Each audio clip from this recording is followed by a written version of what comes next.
So, I mean, it's been one of those things where you get really excited because you've started this business, you've launched, you're seeing it grow, you're seeing people buy and talk about your seasoning, like what we do. And so that parts of it is really exciting. You're like ready to go and meet new people and we're gonna, and then it's kind of like a smack in the face, like, oh, nope, sorry. Let's sit down real quick, slow down. So it's a little disheartening. You get discouraged a bit, like, okay, well, now what do I do? How do you go from here? And as an entrepreneur, you want to know what to do next. Of course, your goal is to grow your business. It's not to stay in this small little circle. And so we're hopeful that, again, we'll get more opportunities to get out there and reach more people and get people, excited about what we do, because we enjoy it. And we just have to be patient. And I think that's the hardest part, is being patient in the middle of a pandemic, because it's like you want to move. You want to do what you're used to. Yeah.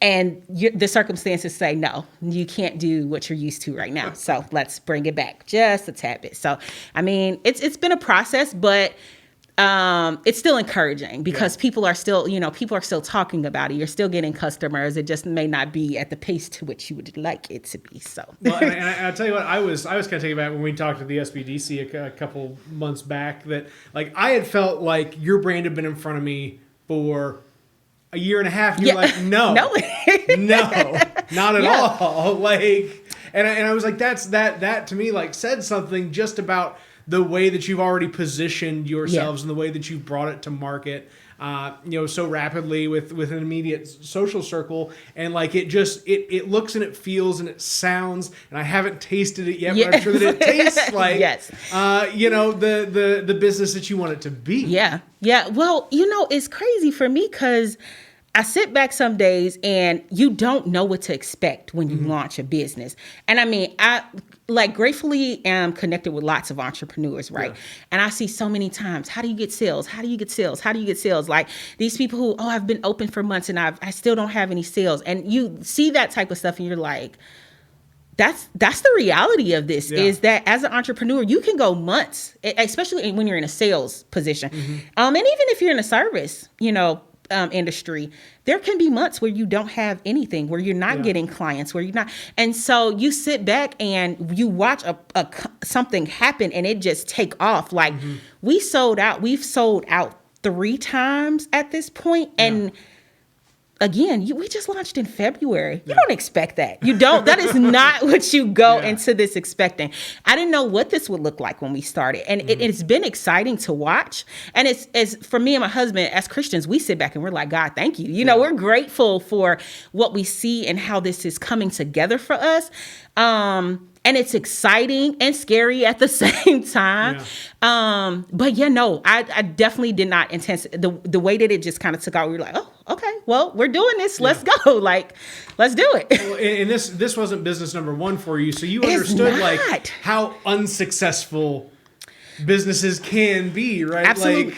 Absolutely. So I also own Cherished Gifts, which is my hair and skincare line. So I do all natural hair and skincare products. And that business, so it launched 7 years ago. And so while it is still functional, I know what it looks like to have slow business. Yeah. I know what it looks like to, you have a sale here and there, and, it kind of just varies. I know what that looks like in business. Yeah. And so that's almost halfway what I expected. That because you were just like, I'm gonna like, it'll be cool, we'll write it out. Right. And so that was almost my expectation. But I remember at the beginning of this year, I had been sitting there, like, pandemic had me sit down and pray. And that's just my truth. Everybody believe what they believe, but for me, in my house. Pandemic had me sit down and pray. And at the beginning of this year, I realized I was limiting myself. And the growth of my businesses, because I was thinking small. I kept saying to him, I'm okay if it only does this. And if we only reach this many, like, I'm okay with that. And I was like, Yemisi, what if God wants more for you? And I was like, oops. So then there had to be a check within my spirit to say, you can't keep thinking like this. You can't keep limiting, because if it's supposed to reach other people, you need to allow that to happen.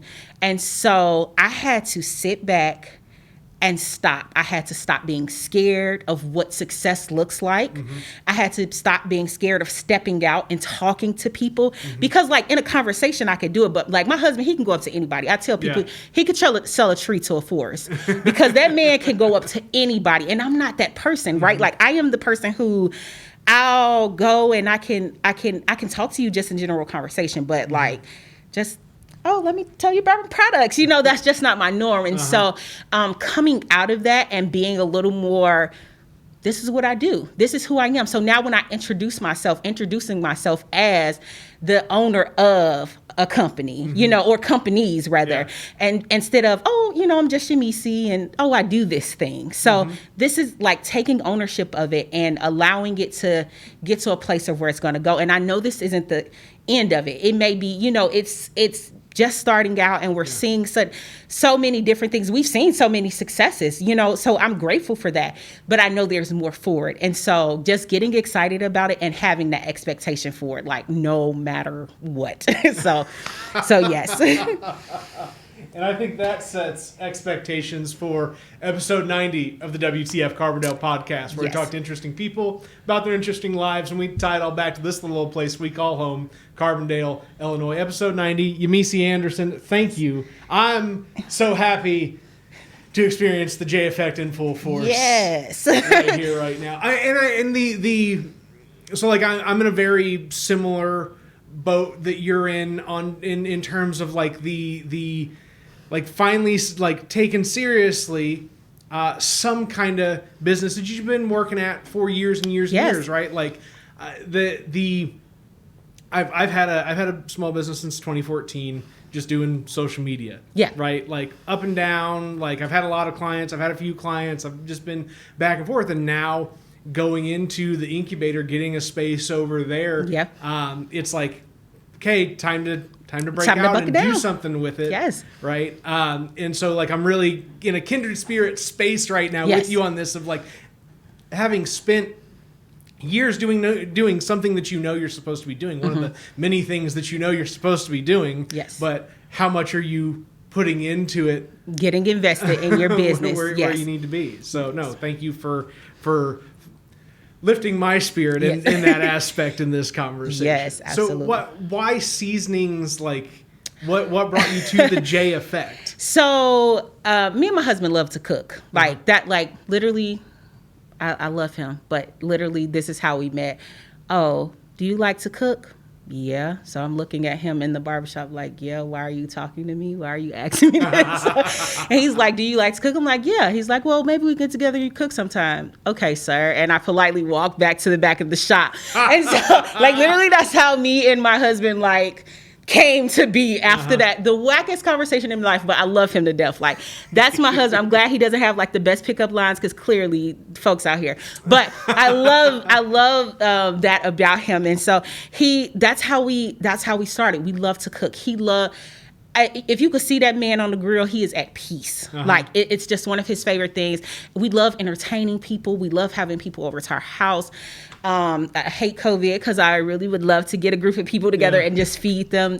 So that's our joy. One of our joys is cooking. And so we've cooked on and off for some years. We do some catering here and there. Yeah. And so last year around Thanksgiving, a little bit before, we were getting ready to smoke these turkeys. So again, we do some catering. And so we're getting ready to smoke these turkeys. And one of the things that we noticed about when we cook, so him, especially with grilling, is he'll get to this place where, he grills really, like literally the only barbecue that I can eat without barbecue sauce. That says something about that man's grilling. And so we got to a place where we're cooking. And so every now and again, you'll get, the food's really good. But every now and again, you'll get somebody say, oh, that's kind of salty. It was kind of salty this time. It was still good, but it was kind of salty. And so one day I look over at him. I said, well, babe, why don't we just make our own seasonings? And he looked at me and was like, what? He literally, like, he thought I was crazy. And I'm so, while my husband is he's cook and I cook too, I'm also the person that's very creative. And so you show me something or you tell me something and I'm gonna pull it together.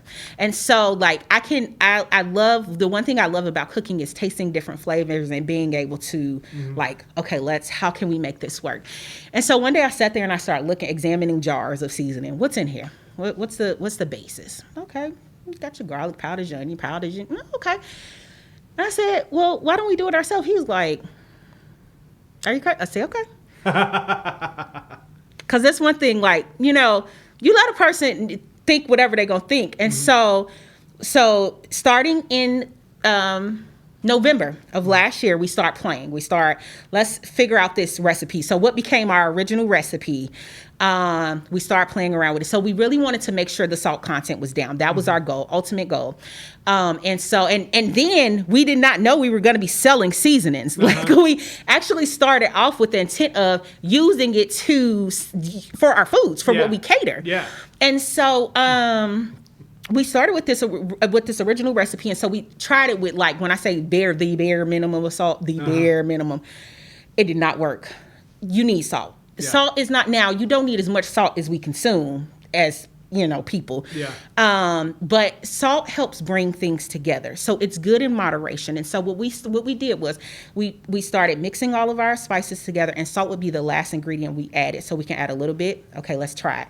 Add a little bit more. Okay, let's try it, until we got to a point where it was where we wanted it to be. Yeah. So we wanted to be able to bring people seasonings that were flavorful, that weren't overly salty. So you if you pick up your traditional bottles of seasoning, most of the time that first ingredient is going to be salt, like almost guaranteed. And what not everybody knows is that, like, when you read the ingredients, the ingredient that there is the most of in there is what's listed first, in sequential order from there. Yep. And so one of the things, if you go home, take a bottle of seasoning out your cabinet and taste it straight out the bottle.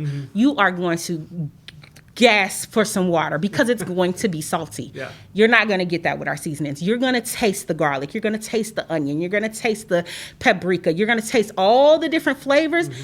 And that salt is just bringing all that together. And so back to November, we did these turkeys, and they were fine. They tasted okay, but it was missing that salt. Yeah. And so after that, we kept playing with it, and we finally got it down. And so we did, like, this first event that we were catering for, and the people were like, oh, this is really good. And then the next week we did something else, and they were like, it tastes the same as last week. So that consistency piece. Yeah. So once you get it, you got it, and then that consistency, you got it consistently, then we were like, okay. And so we got super excited, because, like, people are we're not getting that salt complaint anymore. We're not. And so we're like, okay. And then next thing I know, there's a line of seasonings. There's a line of seasonings from there, because you got that one down, and then we played with some things of what we were going to do and how, and then it worked out that this became our line of seasonings. So it's just you just never know where it's going to be, as long as you're flexible with it. Just like you thought it was going to be for the catering business, and this could help the catering business take off. But what was it? Right? Like, it's kind of like in the gold rush. Are you mining for gold, or are you selling pickaxes? But see, I think what I love about it is that when you do catering and people go, oh, well, what did you use on that? Yeah. I'm glad you asked. So it's one of those things, I think that's important for, like, entrepreneurs is your business is going to go in seasons, right? There's going to be those up seasons. There's going to be those down seasons. You're going to have this kind of back and forth. And so where you might have a season of a lot, like for us, a lot of catering events, like Christmas time and Thanksgiving, like that's a lot of the times where we get the most stuff, because people want, you cook the meat, I cook the sass. That helps me, right? Yeah. So you get a lot of catering events, but then that dies down a bit. Okay, what are you doing your off season? So this is one of those things that you do in your off season, and the good thing is, like, we're versatile. So, like, I bake, he grills, and then we do a bunch of sides too. So you get the gamut with us. But again, this is one of those things that it's there, like, People can order them at any time. I'm not having to get up on my feet and say, "Oh, I gotta do this batch of seed." No, with catering, it's that's work, that's strenuous. No, once this is done, then that's the I forget what they call it, but that's that income that's making itself, even sitting on the show. That passive income. That passive income. So no, it's good to have multiple streams of income, especially in a business again that's service based. Yeah. So it just makes sense for us. And again, because we're those people, we're not ones to go run to a restaurant. We like to cook. And so our seasonings aren't just, okay, we cater or you love to cook. No, we're family oriented. These are things that we use with our own kids. Yeah. These are things so it's stuff we're eating, literally, I don't know how much garlic and herb seasoning my husband goes through. He gets to do most of the cooking now because I've been pregnant the last 2 years. So he's for those wondering, it's multiple children. It's not one child. No, 2 years. So he's been doing the bulk of the cooking, but that man with garlic and herb and anything, I promise you, legit. We've had garlic and herb eggs. We've had garlic and herb chicken. He just did. What did he do? Oh, he did burgers. Uh-huh. And he typically would use the original on the burgers, but he did some garlic and herb burgers. It was okay, that's actually kind of good. Nice. So yeah, but no, we use these. We use them in our own house. So it's not like we're just making this product and we don't use it ourselves and we're just selling it to people. No, we're cooking with it. We're posting, we post recipes to our website using the seasonings. We do when we... What's the website? Oh gosh. Oh Lord. Look. Look at my card. Hold on. I got it right here. So the website is that's the jeffect.square.site. Okay. So one of our pages, we do have recipes on our website so people can go and look up different stuff that we're doing. We also have our YouTube channel. You can just YouTube, that's the J Effect. So we post our cooking videos. We're using our seasoning in those videos. So it's not just something we're selling. It's a product that we use and we believe in as well. So. Well, and I love this because I hadn't paid as much attention to the cooking videos aspect of your activity and how that fits into my greater want to have all these people making all this different content in place here, and it's I got another person in the food lane. Yes. And it's tied to something that's so much bigger because it's not just we're just cooking and trying to show you. It's we're trying to show you how to use what we want to put out there into the world. And then for us, a lot of we're parents, we're entrepreneurs, we're married. Life gets busy, right? Yeah. So we want to help a lot of people I don't cook because I don't have time. Yeah. Most of the meals we do take us about 30 minutes to cook. Yeah. So we try to show people, listen, you can make this work within 30 minutes. We would absolutely love for you to buy our seasonings. But even if you don't, let me show you it's possible to make home cooked meals that your kids will enjoy, because they can be picky at times. But our child is invested in it. He literally will ask, well, what seasoning are we using today? We're using the garlic and herb. So it's I think for me, I love that we get to, again, that this business is versatile. It's not just, there's this product, we're just catering, or no, it's all of these things coming together to work for a greater good. We want people to take care of themselves. We have a lot of people in our family, especially my husband, with high blood pressure, with diabetes, different things like that. And so we want them to take care of themselves. And so one of the things that we've heard, and I love that, his family who has brought the seasoning, the first thing they'll say, it's not super salty. Yeah. I can use this and it doesn't send my blood pressure up. And so we want people to be able, again, you want food to be good. We like flavor. We like to season our food. That's just what it is. Right. And the traditional seasonings that we normally would keep in our house, unfortunately, have a lot of salt in them. And so we've gotten to this place where we can provide people, especially people we care about, and even people we don't know. But listen, no, your health's important. Yeah. Stop putting all that salt in your body. And I think the good thing about it is, if you want to add a little salt, that's your business. You go right ahead, but you don't have to. If you are trying to reduce the salt content of your diet, this is it's a good alternative, and I like it. So, people, well, what about salt-free? Listen, that's somebody else's ministry. I'm not trying and then I let that be that ministry. You know what I'm saying? If you want to go get salt-free, there are companies out there that do salt-free. We don't want to do salt-free. We want to do salt less salt, reduced salt. Yeah. Because we want you to flavor your food. We like flavor. Yeah. When we season our food, we ain't shy. If you don't see the seasoning, I don't think it's there. I'm sorry. We are not salt and pepper people with a stuff.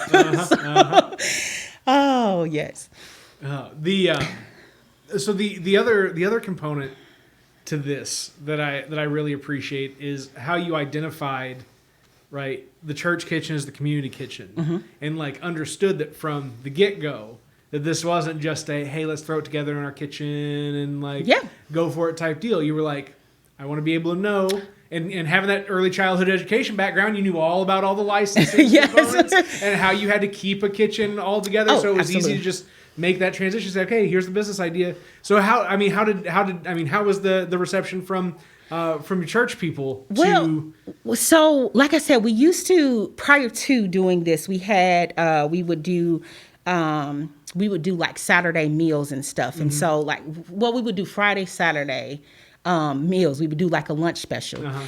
And so that's how we initially got started cooking at our church's kitchen. And that was when we were out there on Giant City Road. But at that time, like I was in school, I was working full time, and we were doing this. And I was like, babe, and it had got to that point. It was like my last semester of my last year before I graduated grad school. And I was like, I looked at him and I said, I know you are enjoying this, but I can't. Like I got to step back so I can finish school. And so he was understanding, and that I was great. And I knew like it was going to come around again because he loves to cook. So I was like, you get ready for it. And so I was like, okay, so we had took that on hold. And so our church moved into a different location. And when it moved, like our pastor included us in those conversations about the kitchen. So it was nice. I think like they knew that was something that we enjoyed, and part of preparation for moving into our new church, they asked us about that. And so while we didn't use the kitchen, let's see, we've been in a new location 3 years now. I don't even know.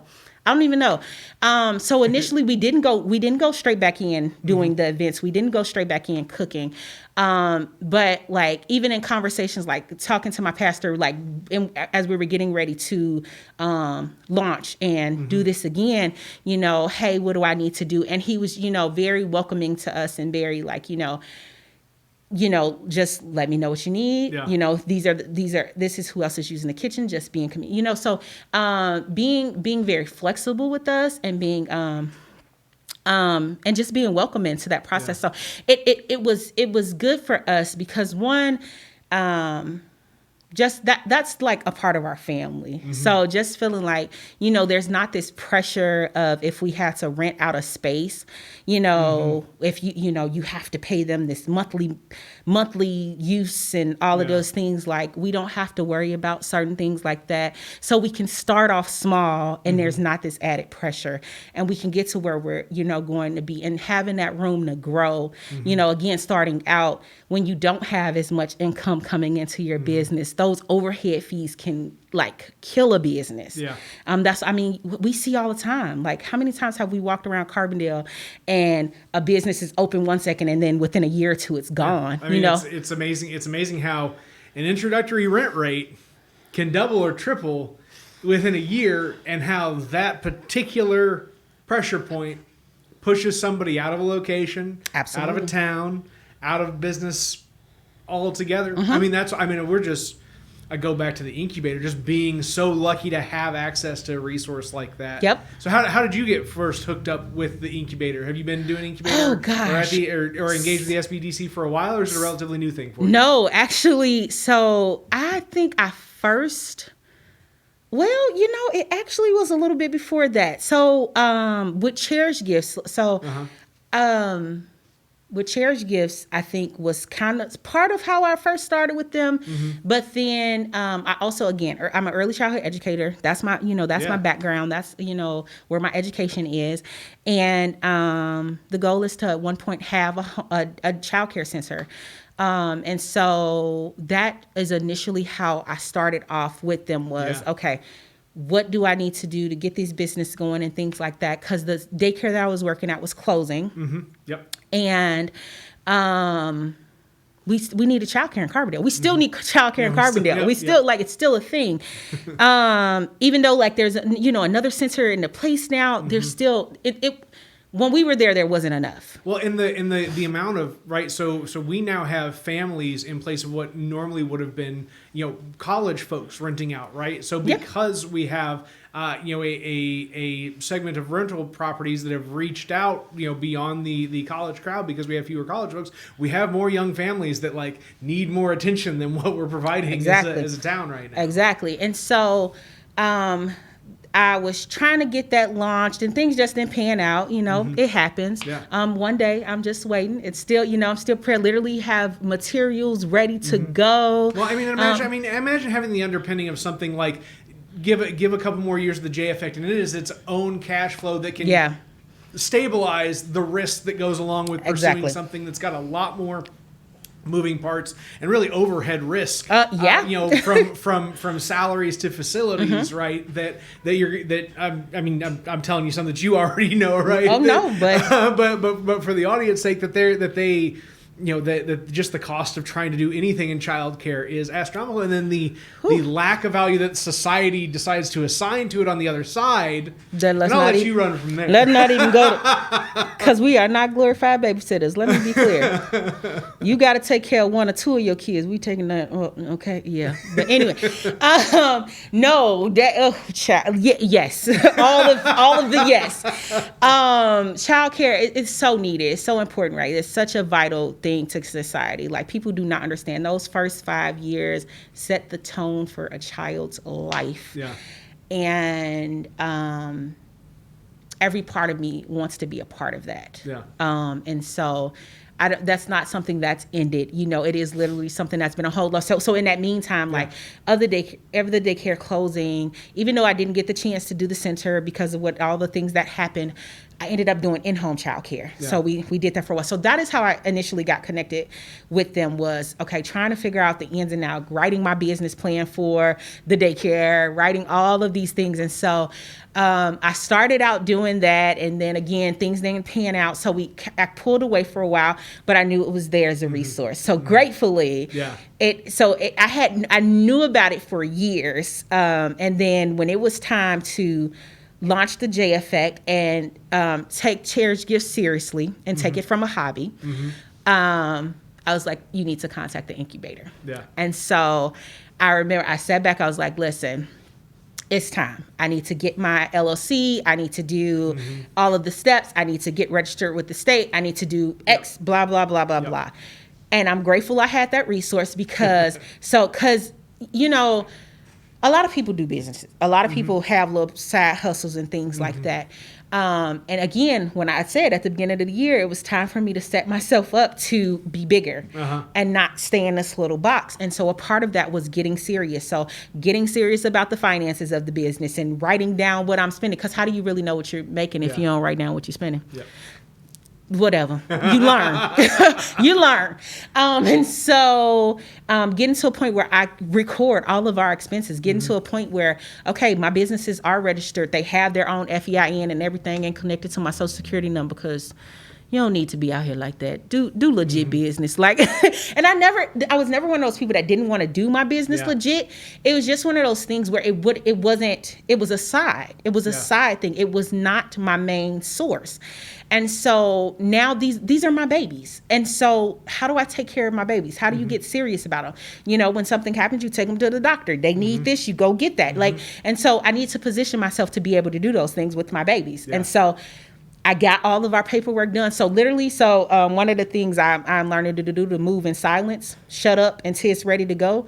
Don't say nothing until it's ready to go out the door. Yeah. So the J Effect, I said no things. I literally was like, we're not saying nothing. We're not saying nothing until this product is ready, packaged, and ready to go out of the door to sell. Yeah. So we kept quiet. We didn't say nothing. We didn't tell nobody what we was doing. We sat back. We got our, like I said, we got our LLCs, we got our FEINs, we got registered with the state, we got, everything in order. And we, figured out what our logos were going to be. We got our bottles. We got things, got it all together. I love the font, by the way. I think the font choice is a really good font choice. Listen, I'm going to tell you this. And again, people believe what they believe. For me and my house, we serve the Lord.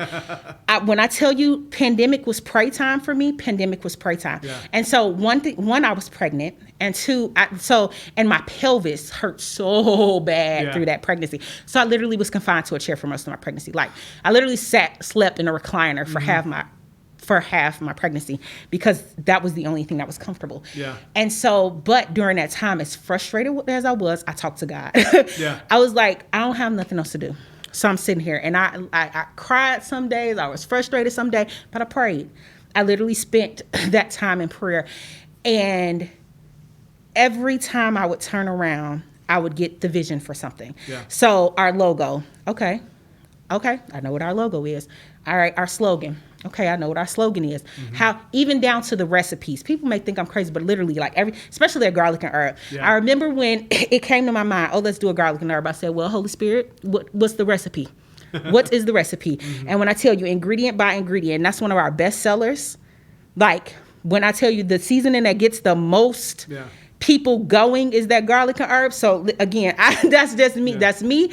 I'm grateful that I have that relationship with God where I can say, no, I get to steward the vision that he gave to me.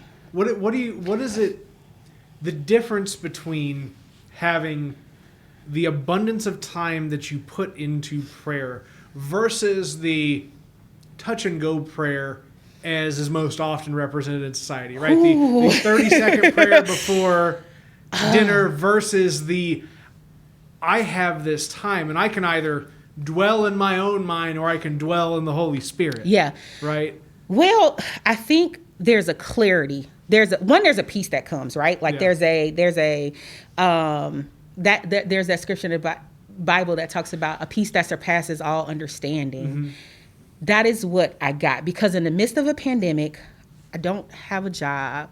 I don't have an income. Mm-hmm. Like I was doing in-home daycare and I had to cut that down because of COVID. And so I'm sitting here in a position where, what do I do? Yeah. And I'm the person who literally worked a full-time job, came home, did hair, baked the cake after that. Like that was me. Nonstop. And I couldn't do that. I'm literally stuck in this chair. And so again, there were days where I cried. I was frustrated. Yeah. But even in that frustration, I said, well, to God, I'm mad. God, I'm irritated. What is going on right now? Why can't I do this? Why can't I want to the list. And it finally, like, it was like literally to a point where it's like, okay, what do you want? Yeah. What do you want? How do you want me to move? What am I to do? Because I am a doer. Give me a plan. Give me something to work towards. Give me work for my hands to do. I don't like sitting here feeling useless. Mm-hmm. And so there were very frustrating times in that. But again, there was a peace that came in the midst of it. There was a clarity, like there was some structure, and he began to just kind of orchestrate things literally. I think I saw my logo before I even saw the business that was happening, right? Like, and I was like, because at first, again, like I say, we were starting off just doing catering. This was not, not in the plan. Yeah. And so the logo was there. Okay. The slogan was okay. And it just started to piece itself together. So I think that time in prayer is, you may not have all the answers like up front. You don't have you don't have the end of what I still don't think I have the end of what the J effect is going to be. No, I still not even close. I don't think I have the end of what it's going to be, but I think that my steps are, as I do the next thing, as I'm obedient, because there's some times when I'm a little hard-headed, I know. we do it, right? But as I do the next step, then the next door opens, and I do the next thing, and the next door opens, and then he shows me a little more, and he shows me a little more. And I think that hunger, okay, let me follow the breadcrumb. What do you want? What do you want? How do you want me? And for me, again, it gives me, one, it takes it outside of myself. So I'm not sitting there, what can I do? How do it takes it away from me. Okay, God, guide me through it. And I think that's the joy of being a Christian in business, is that, God, you gave me the vision. Order my steps. You tell me what to do. I'm not like, the pressure is off of me because you said do this. All right. What you want? What do you want? How does this look? And so there's an aspect of this business where I get to sit back, and there are times when, again, shows get canceled, events get canceled. Okay, Lord, well, what? What do you want? And then again, he'll show me what to do. And so it's like, again, just being obedient, not just running to everything, not chasing a dollar. Like, I'm never that person. I don't care. Like, yes, you need money, right, to survive. But I'm not doing this to chase a dollar. I do this to chase a passion. I do this to chase a vision. I do this because I'm building a legacy for these boys that I'm raising. I do this because I believe, like, it brings joy to my husband to be on the grill and hear people complimenting his food. I do this because, I'm get to help people, Lord. Like, there are multiple reasons. The dollar is the last thing, because the dollar is going to come. And I trust that. Like, we have exactly what we need every time we need it. But I get to chase something more. And so it's good for me. I very much so have enjoyed, again, that peace that comes along with something that can be very frustrating. So what were you chasing when you came to Carbondale? Oh gosh, I came here for school. Like most crazy folks, we get what they say, once a Saluki, always Saluki. I think that's because something in that keeps you here. Just called a black hole. No, so I came here in 2007 for school. For undergrad, and I finished up school, and I was like, what do I do? I literally was graduating, and at the time I didn't have the best relationship with so I was adopted, things like that, and so I had a foster family. I didn't have my biological family, and I didn't, like, at the time, me and my dad were just not on, like, good terms. We like literally hadn't talked. And so I was so when I would come to school, that was home. That was the only place I had to stay. So when I would leave, I would, house hop and things like that. And so graduation comes, and I'm like, where am I going to stay? What am I going to do? I had no job and I had no place to stay. And so I was like, well, guess we're going to apply for grad school. And so I applied for grad school. That gave me housing, that gave me food, that gave me a job. So, like, I had multiple things. And then I ended up leaving that position. Stress was through the roof. Oh my God, it was just too much. And then I ended up getting a job within the early childhood field. And so I was doing what I went to school to do. So I started doing that. And then I kind of moved from the teacher position to the director position. And then I was finishing up school, and then I met my husband, my now husband. And so I literally, I came out here for school, and then life happened, and it has just kind of settled in Carbondale. It's not too bad. No, it's not. It's not. It never really settles. Right, it stays on the move. Yeah. But you know what? I am grateful for Carbondale, because I'm originally from Chicago. And so I am that city girl. Like, it's still some stuff about Carbondale, like these bugs. Good child. I'm on board with that. Because these bugs is a different beast. Like, we get some of my 4-year-old. He's like, Mom, the ninja bugs. I'm like, the ninja bugs. But yes, no. So I come from the city, and so Carbondale. When I first got here, you couldn't have told me I was staying here. I was trying to hurry up and graduate. I got to get out of here. I knew I didn't want to be back in the inner city, but I was dang sure not staying in Carbondale. I was like, I got to go. And so I didn't really start to appreciate Carbondale until grad school, because I think once you get to grad school, you start to realize, like, there's actually something to this little town, and not even that it's really something to this little town, it's something surrounding it. So, like, Carbondale, if I want the city, I can go 2 hours to St. Louis. I can go 3-4 hours to Tennessee. I can go 5 hours to. I'm kind of good in getting to my little cities. And then again, I grew more appreciated as I started to get into, like, the local markets and the orchards and stuff. Like, I'm spoiled now, because I'm like, there's an orchard right up my street. And then I started getting fruit in season. Oh Lord, that was just, I was like, so now I am that person that, like, it's May, strawberry season around the corner, peach season. And so I've grown to appreciate Carbondale so much more, because there are some very good things about being in this smaller town. It's slower paced. And I think for me, again, raising children, if I got to raise children, if I have to pick between raising them in a major city and raising them in a small town, I kind of got to pick the small town. Now, don't get me wrong. There are some things that come, like quirks of being in a small town, some things that I definitely don't enjoy about it. But overall, when I think about the like ultimate goal of raising children, it's safer, it's quieter. There's some things that we get to experience that we wouldn't get to experience had we been in the city. And so I'm grateful that I'm here. You know, some days I sit back, I'm like, are we staying here? Like, is this our final resting point? But then I'm just like, it's cool. It works. And, I don't know.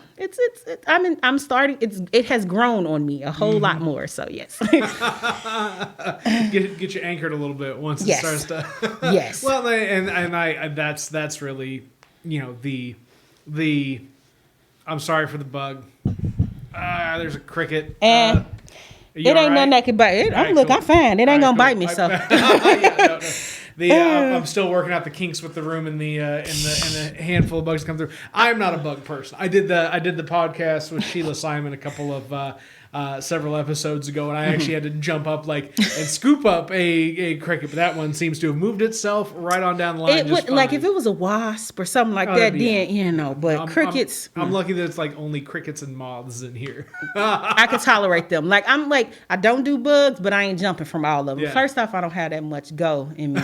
You're like right now, no. I'm sitting right. Oh yes. So where did the passion for early childhood education develop from your own personal experiences? Where did that want and that pursuit come from? So a lot of it came from how I grew up. Mm-hmm. So again, I grew up in the foster care system. So me and my siblings, one of my siblings, my biological siblings, we went home to home together. Mm-hmm. And then we got adopted into this home. And so there were two other siblings that ended up with us. They weren't biological siblings, but they were with us long enough. Those are my brothers, you know? Oh, yeah, absolutely. And so so we went through different homes. Unfortunately, the home that we were adopted into was abusive. Mm-hmm. And so we ended up getting taken from her, put back into the system. And then at that point in my life, I was like, no, I don't want to be adopted again. I'm good. I'm good on that. And so because of what I experienced in foster care, one of the things that I started that really resonated with me, school was my safe haven, right? Mm-hmm. So school was the one place that I can go and I would get a consistent meal. I didn't have to worry about somebody just hitting on me. Yeah. I didn't have to, so that was my safe place. And I wanted to be that. I wanted to be that for a kid. Yeah. I still want to be, I want to be that for kids. I want them to have a place where they can go and they know they have a consistent meal, no matter what your home situation looks like. You have a consistent meal. You have somebody that's going to hug you and smile at you and tell you they love you. And so that's what started it, is that I grew up without that. And I want kids to have that. I just, even if the situation isn't extreme as ours, like again, they weren't feeding us, they weren't, they were abusing us. And so even if it's not as extreme, sometimes parents get busy and they don't always think about those small things, like the importance of just reading a book to their kid, or they don't really realize the importance of, let me just sing a song with them. They don't know what they're developing with those. And so like a lot of people look at, like a lot of family or stuff be like, oh, you're reading to him that young, and but then they listen to how he talk. I'm like, that's why I read to him that young. This is the result of reading to your children. And if you listen to my 4-year-old, you can tell that he has been from birth. And so there are things that parents don't always understand about raising children, because they're raising them, right? Yeah. They're making sure they're fed, they're making sure they're clothed, they're making sure they're bathed, they're doing the basics. Yeah. And so then school has to supplement all the things that the kids wouldn't get at home. And so childcare gets to do that. And again, within those vital years, because those first 5 years, again, as we talked about earlier, the formative years, right? What happens in those years is gonna kind of shape now, can some things be changed? Yes. But on the whole, what happens in those 5 years is how your kid is going to turn out. So if you are neglecting them, you better be careful. Don't be mad when you got a little crazy person later on in life, because you neglected them. You set the tone for that. Yeah. If kids aren't social, and again, temperaments make a difference in all of these things, but you as the parent get to set the tone. Your child ain't talking by the time they're 4. Well, what were you doing? Do you talk to them? Are you talking to your kid? Are you reading a book to your kid? What are you doing? Yeah. So those type of things make the difference. And we don't think about that because we don't learn. Nobody tells us it's important to read to your kid. Nobody tells you it's important to just sing a nursery rhyme to your kid. You got your kid bopping to the music on the radio, but they don't even know the ABCs. Sing the ABCs to the kids. Simple. My kid doesn't recognize letters. You know how you start that? You start singing the ABCs with them. Simple little things. But again, we're not taught them. I know these things because somebody told me, right? So if you didn't grow up with it, and if nobody ever tells you, you don't know. So I don't fault parents. But daycare is there to help with that stuff. Childcare, I should say childcare. One of my teachers would. We don't take care of days. We take care of children. Sorry about that. Fix myself. But in childcare, you get to do that. You get to be the reading to that child. You get to be the person singing songs with those children. And childcare ain't perfect because there's all these mandates now that kind of take away from that intimate structure of what daycare could be. Childcare could be. But you still get the opportunities. You get the opportunities to pour into these children and give them something that they may not necessarily be receiving at home. And again, it's not always the extremes of, not getting food. But sometimes it is as simple as parents don't have time to read a book. And it's, I mean, we live in a society that's been structured now to, wring however many, adult figures in a child's life there are of all of their time and drains that away from the child and then puts that onus on the institution, in that case the child care institution, to provide for this. And then I'm sure there's some gap in there that could be closed a little bit further that allows for resources from child care to be transferred over to the parents, that we just haven't gotten to that point in the structure where child care involves a mix of both somebody that's not a guardian type caring for the child, but also the child care folks being able to provide and facilitate the knowledge and resources and other components that, I think of like community healthcare workers in a sense that kind of really help to bridge that one of those particular gaps. And I mean, that gratefully there are some centers out there that have resources. Again, childcare is just no different than education, one of them lowest funded fields. And so, some centers and things are fortunate enough where they can have a resource where they can connect with parents, and you have parent educators and you have people who are going out and teaching the parents different things like this. But that's not always the case. And then it's a time thing. And again, when you don't have enough income to actually fund this, we can go on.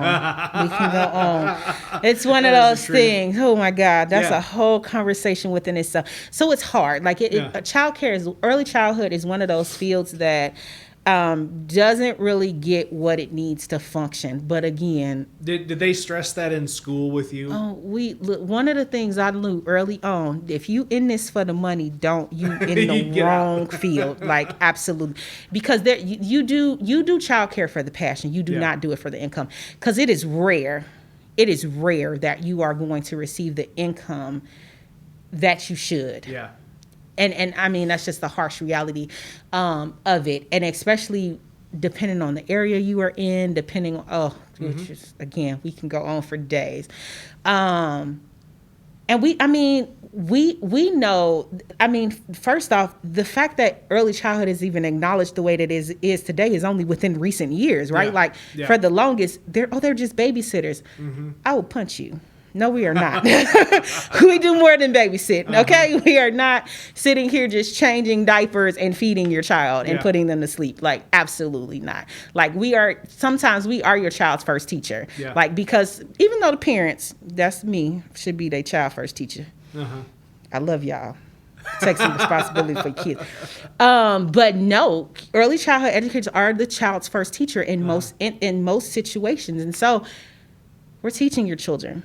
We are doing colors and numbers, and we're sitting there teaching them how to interact and social skills, Yeah. and we're teaching them, how to regulate their emotions. Yeah. And I mean, that is the core, right? If you're talking about what can you really teach another human being early on, it's that function of modeling, right? Yes. What is modeling? Because it's not about modeling behavior that is, when I use this term, right or wrong, right? It is simply having a person that is acting humanely to model behavior off of. And then you can pick up those elements of humanity and carry that through your entire life. If you're not provided humanity at that formative stage in life, it's very hard to then express humanity at a later point. Yeah, these little egocentric beings that, you got to teach them how to, hey, wait a minute, I need you to think about your neighbor there. Slow down. So, I think the job, it is a field that's super important, and it doesn't get what it needs. I mean, it just, there's no other way to put that. It would be nice if it was nice and funded, federally funded, good and federally funded, just pass that down. Need some dollars up in the child care system. And I mean, gratefully, there are some federally funded programs out there, right? You got your Head Start. You got things that out there that, are functioning based off of government funding, and grateful for those programs because they do get to keep some teachers because they can actually afford to pay them. Versus, early childhood where we lose teachers left and right because they can't afford to pay them anything. Yeah, I mean, you're paying out the basic, very similar to or close to minimum wage in many instances, right? Correct me if I'm wrong. Oh, no. You're right. And then when you look at the other side of it, that like there's limited funding coming for folks that already have limited funds themselves to be able to pay in. It's like everybody in the situation just gets to be broke together. Yay! And it's crazy because childcare is so expensive, right? People look and they say, this is so expensive. If you only knew that what you pay in childcare just barely covers the overhead. Yeah. And now there's some people, because I've had several conversations. We know that it doesn't do anything. Yeah. But the fact that it takes a parent's salary to pay for full-time childcare, and it still don't cover everything the childcare need, there's something to be said about that. But you can't function because you got things. Okay, you got your taxes on the building. If you're renting a building, you got that. And again, we stay. No shade against Carbondale, but I need them to do something about these property taxes. Just saying. It's not cheap. It ain't cheap. And so when you have a business that's already struggling, or you have a business with this huge overhead, and then you turn around, again, you got your property taxes, you got whatever lease or rent or mortgage that you're paying on your building, you got this staff that you have to pay, you have the supplies that you have to buy, you have the equipment and the materials and all of these things to provide this enriched environment. No. It's just that money, it helps, but it does not. Yeah, it does not cover the gamut. And there's just that. Teachers no doubt see it, but when you make that step into actually having to administer the organization, right, as you've had to do, you get to have a whole different perspective and appreciation for just what it takes to keep everything running. And so not only did I get to experience it, and sometimes you'll have an experience and you regret it, right? Don't get me wrong. Being the administrator of that building was the hardest thing ever. Yeah. Because you are watching something that you came into at the end of it, right? But you are watching a institution that has been in place for 40 some odd years go under. Yeah. And that was, when I tell you that was I had only been working there for 3 years. That was the saddest thing I had to watch. Yeah. And so hard because I knew how important it was and I knew how needed it was. I know how, and so you sit back and you get this experience where you see the worst of it. Yeah. I saw the worst of it. Yeah. But I am also the person that and especially because of how my life has been, I don't get to take my bad experiences and say I got nothing from that or it was just a bad experience. Yeah. I get to take those experiences and I get to say, okay, now what? What do we do with what we learned? Because you don't go through If you say you go through hard experiences in life and you ain't learned nothing, you crazy. Something ain't right with you. Baby, you should have got something out of that. It shouldn't have been something that just happened to you. Something got to come from it. So as hard as that was to watch, I learned a lot of what not to do. Yeah. Yeah. And I learned a lot about what it takes to run a successful business. Yeah. And so while, yes, it was hard to watch that. Yeah. Yes, it was hard to see some things and be like, and see, I was like, while I was the administrator over it, I worked with a board of directors. Yeah. So being in a position where you can't do anything, but you got to just wait for somebody else to make the decision on stuff, you be sitting there like, help, please. Yeah. And so you do get to see this side of things where you wouldn't have normally gotten to see. So you grow an appreciation for stuff. I grew to a place where, you stop complaining about a lot of things. You really get to a place where I don't have room to sit back. You start to extend grace. That's really what I want to say. You start to extend grace to people in those positions. You start to understand what they go through and how hard it is and the many challenges of it. Yeah. And you start to say to yourself, you know what? I can't even be mad at you because I know it ain't your fault. Yeah. I know it's not your fault that things are the way that they are, but how do we go forward? What do we do next? And so I took all of that as a learning experience. So it was hard. It was, being on the other side of it. But again, you learn to extend grace to people. You get what you need out of the situation, and you go to the next thing. And so I'm no matter what I go through in life, I've learned it may hurt. It may scar you. It may leave you with a little bit of damage. But what you going to do with all that? Yeah. Are we going to sit? We going to mope and complain and talk about how horrible people are and blah? Or are we going to take it and we going to grow from it? You got a choice. Yeah. I choose to grow.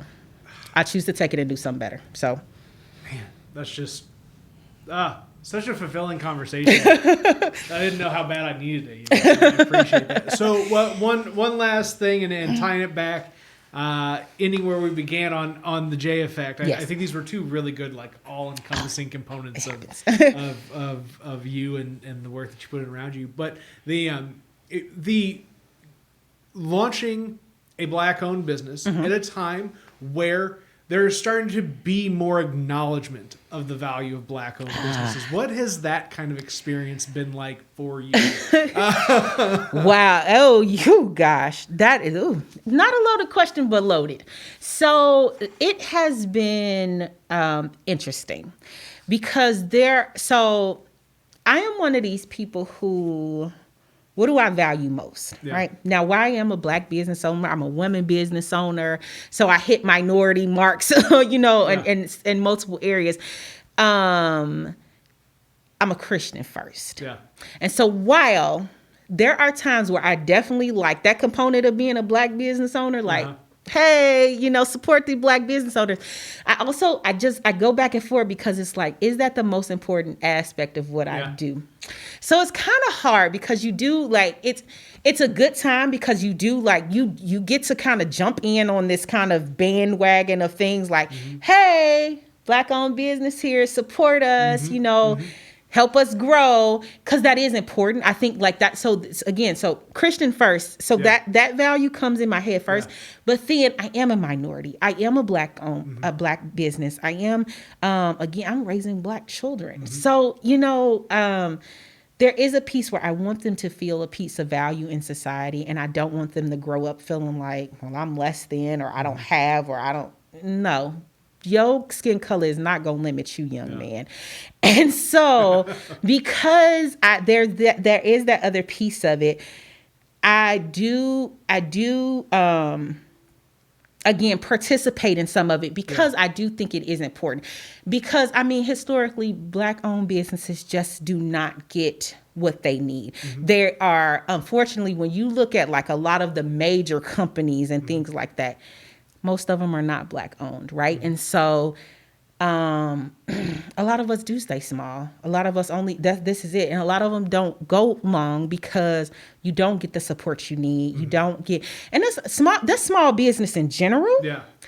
But as a Black business owner, even more so because it's hard to get support within your own community because we got this crabs in a bucket mentality that we really need to get out of. Like, another conversation for another. But I think it's important because we need to let Black people know that working for somebody is not your only way to make it. Yeah. Shooting a basketball is not your only way to make it. There is more to you than just these 2 or 3 components. And it seems like a lot for years we've been very limited. We've been, you either work for somebody else or you go, again, play some sport. And these are the only ways that you can be successful is entertaining somebody or working for somebody. Excuse me? Mm-hmm.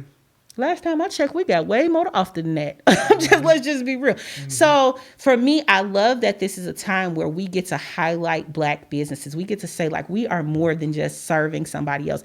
We do great things. We invent things. We come up with products that are great. And we there's so much more to us. There's so much more to us than what you see on TV and the crime and like, there's so much more. And so I love that I get to see Black people in a different light. Yeah. I love that I get to see them, on national stages now, getting recognized for the companies they're starting up. I think like one of the things, some bread company, and I want to say it's based out of Chicago.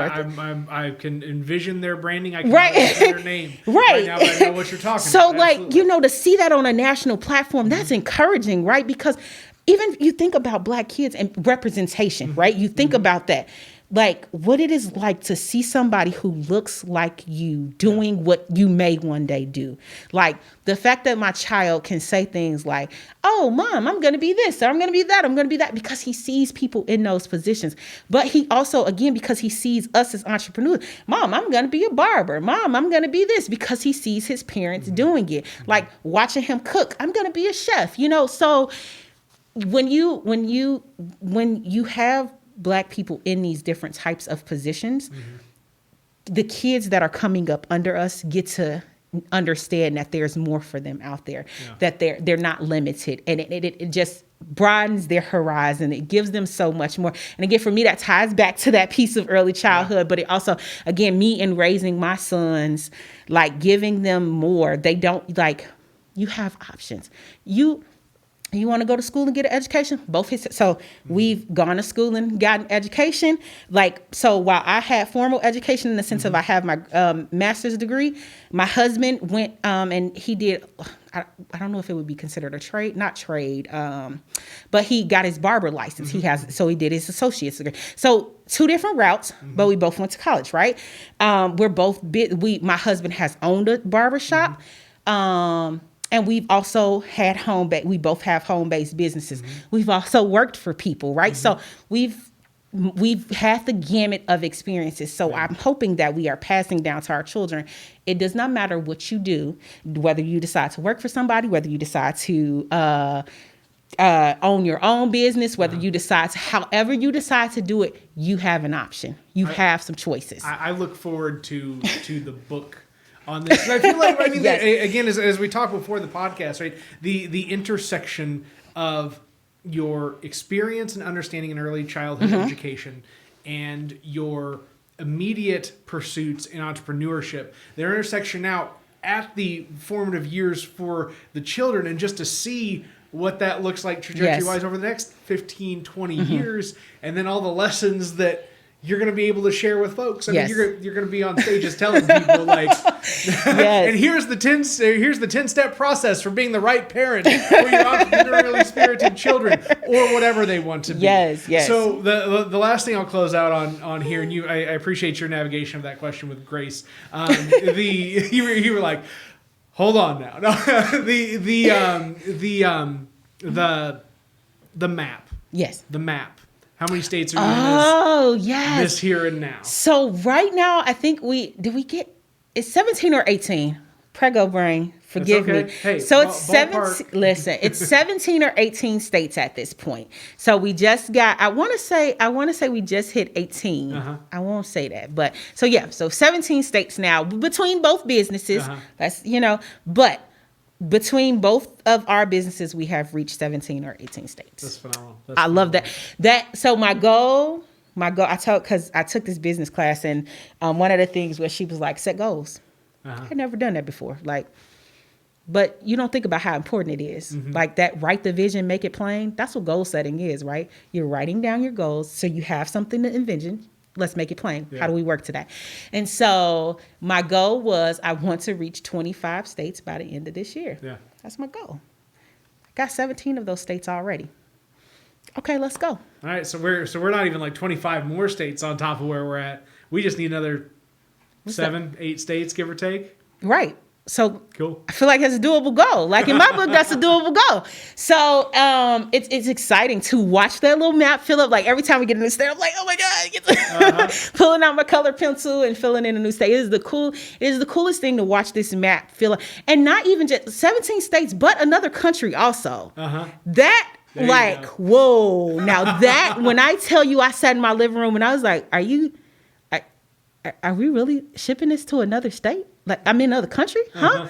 And the process for shipping internationally is a beast within itself. Yeah. But I could not, like, my brain couldn't, I was just like, well, this is really going outside of the United States. Oh my God. Like, you talk about shock, especially for a business. Again, the J Effect has been launched for 6 months now. In 6 months, we have gotten to another country. That is like the coolest freaking thing ever. Yeah. It just tickles me because I'm just like, that. I don't know how many people get to say that, right? Like, if I never ship to another country, like, my joy the J Effect is international already. It's international. I love it. Yes. That's it. That's phenomenal, Yemisi, for episode 90 of the WTF Carbondale podcast. Have a good one, folks. Whatever that one may be.